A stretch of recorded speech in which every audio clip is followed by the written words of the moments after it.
Hello everyone, welcome to my YouTube channel. এখানে একটাই উত্তর দেওয়া আছে, তাতে যে কোনো প্রশ্নের উত্তর লেখা সম্ভব। আর সেটা কিভাবে আমি তোমাদের দেখাচ্ছি। দেখো, এখানে লেখা আছে প্রথম প্রশ্ন, justify the title of the poem asleep in the valley. Asleep in the ভ্যালির নামকরণের সার্থকতা বিচার করো। Asleep in the valley is a poem about the futility of war. অ্যাসলিপ ইন দ্য ভ্যালি হলো কি একটি যুদ্ধের অসরতা সম্পর্কিত।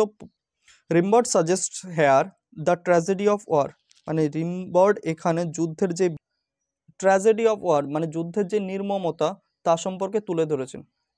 The valley described here is green, এখানে উপত্যকাটি সম্পর্কে বলা হয়েছে এটি সবুজ। Therein lies a young soldier, সেখানে শুয়েছিল একজন যুবক সৈনিক। হি ইজ অ্যাসলিপ, সে ঘুমিয়েছিল। On the ferny floor he has his head, fern জাতীয় ঘাসের উপর তার মাথা ছিল। হি লুকস পেল, তাকে বিমূর্ষ দেখাচ্ছিল। আর gentle smile over on his face, তার মুখের উপর একটা সৎ হাসি ছিল। The poet ask nature to keep him warm, কবি প্রকৃতিকে বলেছিল তাকে গরম রাখতে। So that he couldn't be caught cold, যাতে তার ঠান্ডা না লাগে। The humming insects do not disturb his rest, গুঞ্জনরত কীট তার বিশ্রামে বিঘ্ন ঘটাতে পারবে না।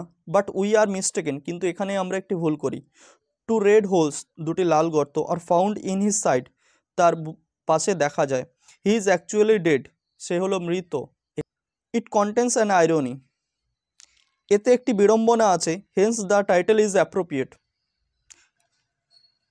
তাই এই কবিতার নামকরণ যথার্থ।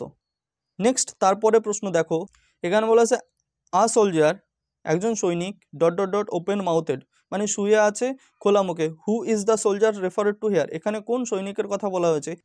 Narrate in your own words how the soldier lies in the valley, মানে নিজের ভাষায় বর্ণনা করো সে কিভাবে শুয়ে আছে। দেখো, আগেরটা যেরকম লিখছিলাম, asleep in the valley is a poem about the futility of war.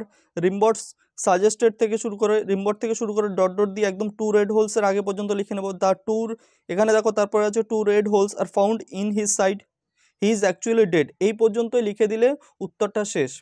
He is actually dead পর্যন্তই লিখে দিয়ে তুমি শেষ করে দেবে। যে কোনো প্রশ্ন আসবে at any question asleep in the ভ্যালির থেকে দেবে, তুমি শুধুমাত্র ডেট পর্যন্তই লিখে দেবে। বাকি এই যে ইট কন্টেন্স অ্যান আইরনি, এতে একটি বিড়ম্বনা আছে, বা Haynes the title is appropriate, এগুলো লিখতে হবে না। একমাত্র শুধুমাত্র যদি টাইটেল আসে তখনই লিখবে। যে আগের প্রশ্নে দেখো পড়াচ্ছিলাম, hence the title is appropriate, তার মানে শুধুমাত্র টাইটেলের ক্ষেত্রে ওই লেখাটা লিখতে হবে। না হলে ডেট পর্যন্ত যে কোনো প্রশ্ন আসলে ডেট পর্যন্তই তুমি লিখে দেবে, তাতেই তোমার হয়ে যাবে।